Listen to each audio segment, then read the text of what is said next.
c'est Bruno Champérache du site blog auteur-et-graphiste.com.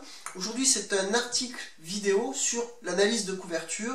Plus vous regarderez d'analyse de couverture, plus vous comprendrez comment est fait une bonne couverture, une couverture qui va littéralement aimanter le lecteur, le prospect qui est susceptible de venir vous rencontrer, parce que tout simplement, vous le savez, une couverture, une bonne couverture fait 50% du trajet jusqu'à votre lecteur. On n'y coupe pas. La première chose que remarque votre lecteur, c'est votre couverture.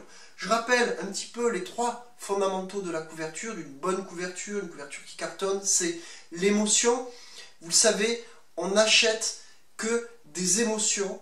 Je le dis régulièrement, j'aime bien d'ailleurs cette métaphore, c'est-à-dire que je n'achète pas le modèle de voiture, j'achète l'émotion qu'elle me procure. Et tout simplement, c'est toujours comme ça, on est des consommateurs, vous, moi. Quand on n'achète que de l'émotion. On est des êtres de chair, on est des êtres émotionnels. Donc une bonne couverture, non seulement doit traduire votre histoire, mais en plus, il va falloir qu'elle fasse passer une bonne émotion. La seconde chose, c'est la promesse. C'est-à-dire que c'est une bonne couverture, c'est la promesse d'un bon contenu. Et ouais, si on ressent une bonne émotion, si on est attiré par la couverture, on peut penser que le contenu est quelque chose de très intéressant. Alors après, le troisième élément fondamental, c'est la preuve. Et quand je parle de preuve, je parle de comment on met les éléments factuels qui composent la couverture en scène. Et si la couverture tient bien la route, en termes de mise en scène, eh bien, il y a de fortes chances que la personne ressente émotionnellement que ce qui est délivré à l'intérieur, que ce soit une expertise ou une histoire, soit tout aussi bien structuré. Donc, pour analyser une couverture, on passe toujours un petit peu sur le même process, c'est-à-dire qu'on va passer en 6 points. On va passer d'abord sur la signalétique, qu'est-ce qui va attirer mon regard. On va passer sur le choix créatif, quelle est l'idée de fond. On va passer sur la typo. Vous savez que le titre est extrêmement important. Le titre, pour moi, c'est une émotion. Et donc, le choix de typo qui doit illustrer ce titre est extrêmement important. Il faut qu'il soit judicieux, il faut qu'il soit cohérent. On va lisser sur le choix de l'image, c'est-à-dire quelle ambiance l'image dégage. Le choix de couleur, quelle cohérence la couverture en termes de couleur va amener. Et évidemment, quelle composition, quelle mise en scène on va mettre en place, on va faire. Donc on va travailler sur un auteur que moi j'adore, qui s'appelle Michael Crichton. Et avant de parler du synopsis, pour que vous compreniez la relation qu'il y a entre l'histoire et la couverture, je vais juste vous parler en 2 mots de Michael Crichton.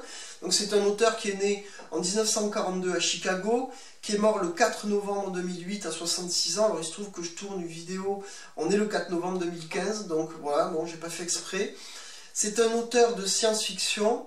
Il a été scénariste, c'est lui qui écrit par exemple la série Urgence. Il a été producteur de films. Ses écrits, ce sont Jurassic Park, ce sont Sphère, c'est Turbulence. Si vous prenez l'avion et que vous avez lu Turbulence, vous ne verrez pas l'avion de la même manière, les voyages en avion de la même manière. Il a écrit État d'urgence, c'est un best-seller. Il a écrit Le 13e guerrier, qui a aussi donné un film.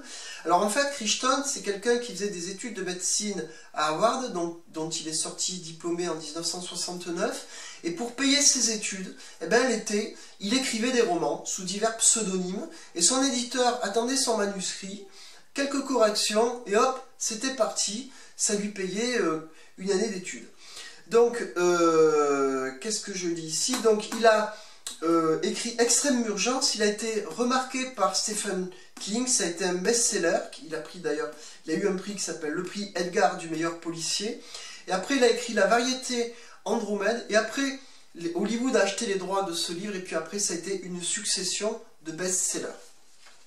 Alors avant d'attaquer l'analyse, je vais vous lire le synopsis rapidement. Donc, La proie, Michael Crichton. Personnalité des milieux high-tech de Silicon Valley, Julia dirige Ximos, une jeune société qui fabrique des nanoparticules, ces robots infiniment petits destinés à la recherche militaire. Depuis quelque temps, le comportement de Julia est étrange, elle s'absente de plus en plus souvent, se cache pour téléphoner, se désintéresse de son bébé malade, prononce des phrases incohérentes. Jack, son mari, veut comprendre. Chercheur en informatique, il parvient à se faire embaucher par Ximos pour une mission de consultant. C'est là, dans un curieux complexe technologique, au cœur du désert du Nevada, qu'il va découvrir jusqu'où peuvent aller le génie et la folie des scientifiques.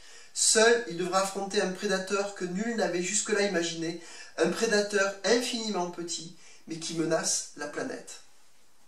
Voilà la couverture qui va illustrer ce synopsis. Alors on va l'analyser de suite. Donc je me rapproche de la caméra, parce que c'est quand même mieux, je vais les lunettes. Alors on va commencer par la signalétique. Eh bien la signalétique, si vous clignez un petit peu des yeux, c'est le contraste qu'on va avoir. Et tout simplement, ça va vous faire ressortir un élément principal. Et on le voit ici, l'élément principal en clignant des yeux, ça va être la tache blanche. Blanc et noir. Si je dois résumer la signalétique, c'est le blanc et le noir. Et vous le voyez, si le roman est extrêmement loin, eh bien on va bien voir la tache blanche, et c'est ça qui va accrocher l'œil. Vous voyez, c'est le début du chemin de votre lecteur vers votre couverture. Après, sur les choix créatifs, c'est un peu l'idée de fond. Vous vous souvenez du synopsis, on parle de nanoparticules, on parle de danger, on parle de désert du Nevada. Et moi, j'ai envie de dégager des mots-clés comme insaisissable, comme furtif, comme mortel, peut-être même comme virus. Et ouais, la personne a voulu faire passer, je pense, une émotion de peur. Une émotion mystérieuse. Parce que le noir va aider au mystère. Au niveau de la typo, eh bien, elle est extrêmement simple, c'est ce qu'on appelle une typo bâton, c'est-à-dire une typo sans sérif, c'est-à-dire qui n'a pas d'empattement. Et donc cette typo bâton, elle est lourde, elle est pesante, parce qu'elle s'impose naturellement. Et la valeur de cette typo, c'est qu'elle est simple. Donc ça permet de capitaliser tout simplement sur le titre, la proie. Et ça permet aussi de s'imposer typographiquement, et ça permet d'imposer les éléments factuels que sont le nom de l'auteur et le titre. Et d'ailleurs, vous le voyez, l'éditeur n'a pas capitalisé sur Michael Crichton, qu'il aurait très bien pu écrire en très gros en prenant quasiment la moitié du roman, parce que c'est quand même une star. Il a préféré capitaliser sur le titre en le mettant en blanc. Pour autant, ça n'empêche pas de mettre Michael Crichton, le nom de l'auteur, d'être très très fort. Et il a italisé pour donner une dynamique à l'histoire, à la typographie. Donc le travail de typo, en résumé, c'est typo bâton, très imposante parce qu'elle est très grasse, italisée pour donner du dynamisme. Après, sur le choix de l'image, eh bien, le choix de l'image, il est vraiment en relation directe avec un petit peu l'idée de mystère et de viralité qui va ressortir du roman. Puis les nanotechnologies, c'est-à-dire ce sont des choses au-delà du microscopisme, j'ai envie de dire. Donc le créatif a pensé qu'une texture pouvait faire l'affaire. Vous savez, c'est un peu comme ces tempêtes de sauterelles, j'ai envie de dire. Et donc il a balancé comme ça une texture sur fond noir. Donc une relation extrêmement simple entre la vie et la mort, j'ai envie de dire, parce que, vous voyez, la texture est extrêmement lumineuse. Le noir, c'est pas une couleur, c'est comme un puits sans fond, c'est comme la mort, on éteint la lumière d'un coup.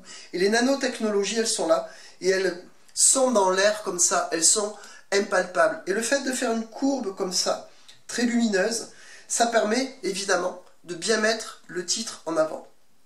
Donc c'est pas mal du tout.